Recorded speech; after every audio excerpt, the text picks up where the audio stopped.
Kapamilya star Catherine Bernardo pinamangha ang mga netizen sa kanyang latest photo na inupload noong November 4 sa Instagram. Ang mga litratong kanyang inupload ay may caption na One with Nature. Siya ay nakatayo habang nakapaligid ang mga rock formation at waterfalls, na ang suot ay puting tank top at green bikini bottom.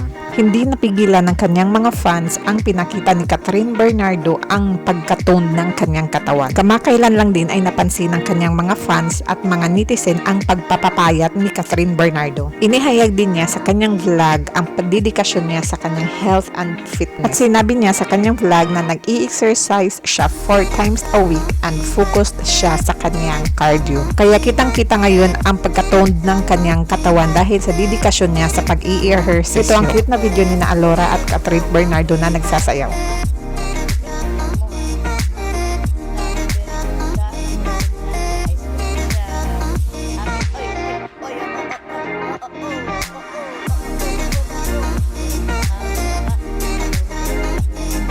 At narito naman ang mga pictures na in-upload niya sa kanyang Instagram na namangha ang mga netizens.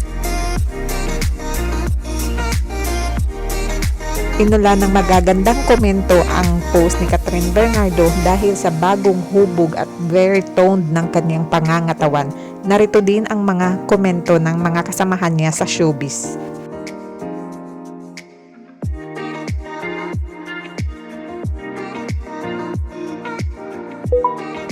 Thank you for watching. At least subscribe to my channel. It's QD Channel.